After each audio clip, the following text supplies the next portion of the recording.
السلام عليكم متابعي قناة هل تعلم. إليكم اليوم 10 أشخاص عادوا إلى الحياة بعد موتهم. أولاً، تلقت امرأة تعيش ببلدة صغيرة بالصين إصابة بالغة بالرأس، والتي وصفها الأطباء بأنها إصابة قاتلة، ومن ثم خططت عائلتها لإقامة عزاء صغير يحضره العائلة والأصدقاء. وقد سجي جثمان المرأة والتي تدعى لي زوفانج بالنعش، إلا أن غطاءه ظل مفتوحا. وبعد 6 أيام من موتها المزعوم، استيقظت زوفانج من كفنها، وأول ما فعلته هو البحث عن طعام لتتناوله. وعندما وصل أهل القرية لمنزل العائلة لتقديم واجب العزاء، أصابهم الذعر إذ وجدوا النعش خاليا، وبالبحث عنها وجدوها تعد طعاما بالمطبخ. وأوضح الأطباء أنها قد أصيبت بما يسمى بالموت الاصطناعي. وقالت زوفانج إنها كانت تتضور جوعا عندما نهضت، لذلك ذهبت لتعد بعض الطعام. وبدلا من إلزامها بالراحة التامة في ذلك اليوم، احتفلت عائلتها مع أهل القرية بأنها ما زالت على قيد الحياة. ثانيا، في فندق يدعى مانر بمدينة بولويو بزيمبابوي، كانت إحدى فتيات الليل وتدعى ماندلو تقضي بعض الوقت مع أحد زبنائها، إلا أنها بعد فترة من الوقت انهارت الفتاة تماما. وعلى الفور أبلغ الرجل البوليس عندما تأكد من موتها، وبمجرد حضورهم طلبوا من المسعفين إخراج جسدها من الفندق. وأثناء نقلهم جثمانها للنعش، نهضت صارخة: أنت تريد قتلي، أنت تريد قتلي. وقال شهود العيان بأنه كان مشهدا لا تراه إلا في الأفلام فقط، فقد عاد شخص ميت إلى الحياة مجددا بينما تدافع الناس للهرب، إذ ظن الجميع أنها توفيت، حيث كان جسدها باردا ولا تستجيب لأي مؤثر على الإطلاق. وبعد الحادث عاد بها رفاقها إلى منزلها. ثالثا، قضت الروسية هاردي لودميلر ستابلتسكايا ذات 61 عاما عدة أيام بالمستشفى بعد تدهور حالتها الصحية. وقد اتصلت ابنتها أناستازيا البالغة من العمر 29 عاما بالأطباء لفحص والدتها، فصرحوا لها بوفاتها. وكانت هذه هي المرة الثانية التي يبلغها فيها الأطباء بموت والدتها، فقبلها بعام أخبروها بوفاتها، إلا أنها عادت للحياة مرة أخرى خلال ساعات قليلة. إلا أن أناستازيا كانت واثقة من موت أمها هذه المرة، ومن ثم أخذ الأطباء جثمانها إلى المشرحة. وأخبرت أناستازيا ابنتها ذات 9 أعوام وباقي أفراد عائلتها بوفاة أمها. بعد فترة وجيزة بدأت بالإعداد للجنازة، منفقة 60,000 روبل لشراء النعش والورود واتخاذ إجراءات الدفن. وبعد 3 أيام ذهبت إلى المستشفى لاستلام الجثمان، ليخبروها أن والدتها ترقد بفراشها، إلا أنها ما زالت حية ترزق. فعند أخذ عينات لفحصها استيقظت المرأة بالمشرحة، وكان جلدها قد تقشر بسبب بقائها 3 أيام في جو المشرحة الشديد البرودة. وعندما أخبروا الابنة بأن أمها على قيد الحياة لم تصدق، واندفعت إلى حجرة الأم لترى بعينيها. أما العائلة فقد أبدت سرورها بكون هاردي على قيد الحياة. رابعا، عانى رجل من جنوب إفريقيا من أزمة ربو، واعتقدت عائلته أنه قد مات، ومن ثم استدعت العائلة متعهدا بدفن الموتى، والذي بدوره أخذ جثمان الرجل إلى المشرحة. وبناء على شهادة مالك المشرحة، فقد ذهب السائق المدعو أياندا ماكولو لإحضار الجثمان إلى المشرحة بمجرد اتصال العائلة للإبلاغ بوفاة الرجل.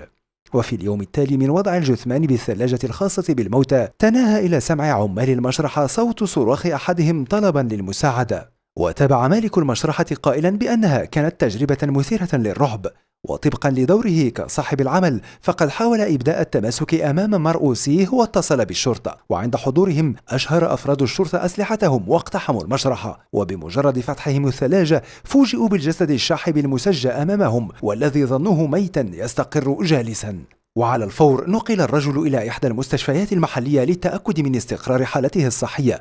وكانت المفارقة أن أبلغوا عائلته بأنه على قيد الحياة أثناء اجتماعهم للتخطيط لأمر الجنازة. وقد أهابت الإدارة الصحية بالمواطنين التواصل مع الهيئات الصحية قبل الاتصال بمتعهد للدفن للتأكد من حالة الوفاة قبل دفنها.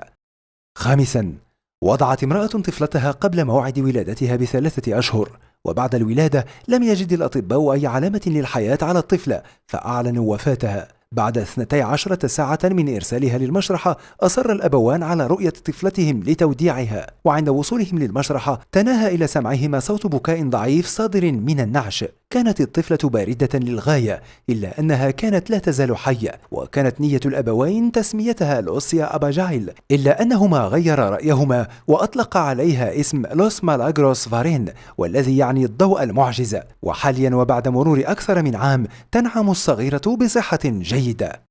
سادسا، توفيت امرأة تبلغ من العمر 60 عاما بإحدى مستشفيات البرازيل بعد معاناة مع مرض رئوي، ومن ثم لفت بالبلاستيك وأرسلت إلى المشرحة حيث وضع جثمانها بأحد أرفف الثلاجة. وعندما ذهبت ابنتها لإلقاء كلمات الوداع الأخيرة عانقت جثمان أمها لتشعر بأنها تتنفس، وعندما أخبرت الأطباء أن والدتها لا تزال حية ظنوا أنها تمزح، وبعد فحصها قرروا أن الأم لا تزال على قيد الحياة بالفعل، وعلى الفور نقلت إلى وحدة الرعاية المركزة، وكانت الابنة سعيدة للغاية.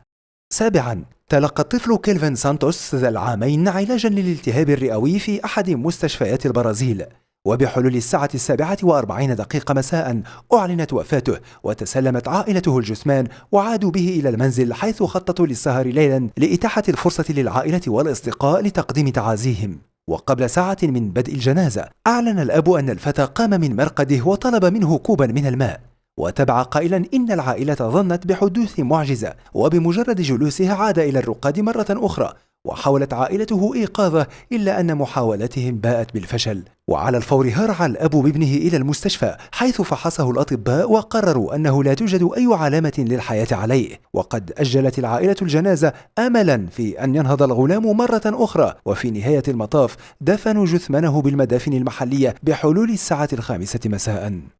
ثامنا، أعلن الأطباء وفاة الروسية فاغيلو ذات 49 عاما من كيزان، وأثناء تجمع عائلتها وأصدقائها حول نعشها لإلقاء كلماتهم الأخيرة إذا بها تستيقظ صارخة بشكل مفاجئ، وعندما أدركت أنها كانت على وشك أن تدفن حية أصيبت بأزمة قلبية وماتت، ولكن بلا عودة هذه المرة، وتعد قصتها الأكثر تراجيدية بين العشرة الذين عادوا إلى الحياة أثناء مراسم جنازتهم.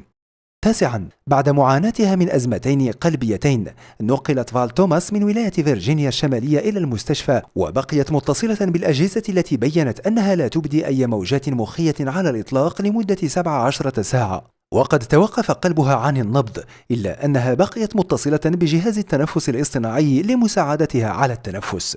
ربطها الأطباء بجهاز يحفز انخفاض درجة حرارة الجسم لمدة 24 ساعة، ومن ثم يرفع درجة حرارة المريض، وبعد العملية توقف قلبها مرة أخرى، ووفقا لما قاله الدكتور كيفن إغريستون لم يكن لديها أي وظائف عصبية، وبالتالي أزيلت عنها الأنابيب باستثناء جهاز التنفس الاصطناعي، وبعد حوالي 10 دقائق استيقظت وبدأت بالحديث. وتعتقد فال أن ما حدث لها هو معجزة، بينما قال الأطباء بأنها معجزة طبية. وعندما نقلت إلى عيادة كليفلاند ليوقع الخبراء الكشف الطبي عليها لم يجدوا أي مشاكل صحية بقلبها.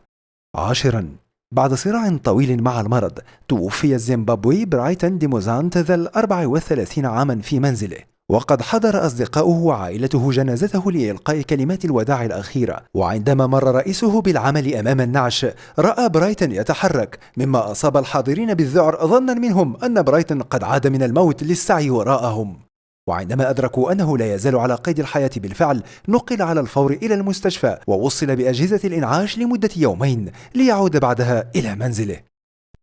إن أعجبك الفيديو لا تنسى الإعجاب والاشتراك في القناة. جميع الحقوق محفوظة لدى قناة هل تعلم. إليكم اليوم بعض الحقائق الصادمة عن الأسلحة النارية. الحق في امتلاك السلاح والدفاع عن النفس أحد الموضوعات الشائكة في العالم، والتي تثار حولها كثير من المناقشات المجتمعية بل والسياسية، حيث تعتمد نسبة التصويت في انتخابات الرئاسة لبعض الدول على مواقف المرشحين من قضية امتلاك السلاح. لكن بعيدا عن الجدل السياسي حول الأمر، فإن الأسلحة لعبت دورا كبيرا في حضارات بعض الشعوب، ومنها الشعب الأمريكي الذي يكشف عنه هذا الفيديو. تأتي الولايات المتحدة الأمريكية كصاحبة أعلى معدل لامتلاك أفرادها للسلاح بنسبة 88 قطعة سلاح لكل 100 مواطن، بينما جاءت صربيا في المركز الثاني بنسبة 70 قطعة لكل 100 مواطن. ربما يرجع انتشار الأسلحة في المجتمع الأمريكي إلى استغلال بعض الروايات الرائجة، حيث قام مصنع موسبيرغ لتصنيع البنادق بتصميم خط إنتاج خاص بأسلحة مقاومة الزومبي. يأتي القتل باستخدام الأسلحة النارية الأعلى بين معدلات القتل في الولايات المتحدة الأمريكية، كما تأتي أمريكا في المركز 28 بين الدول الأعلى قتلا باستخدام السلاح الناري بمعدل 3.2 حالة لكل 100,000 شخص كل عام.